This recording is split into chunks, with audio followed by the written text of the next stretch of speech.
Ang makakakwentuhan at makakabanding po natin today ay isang hands-on celebrity mom and versatile actress Matet De Leon together with her ever-supportive husband Mickey Estrada.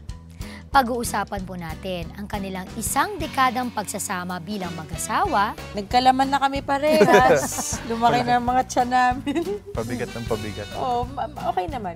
Ang kanilang pamilya. So, kay ba tong dalawang to?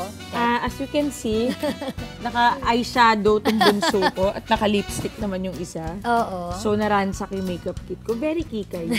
Gaano nga ba kahalaga sa kanila ang tamang pagpaplano ng pamilya?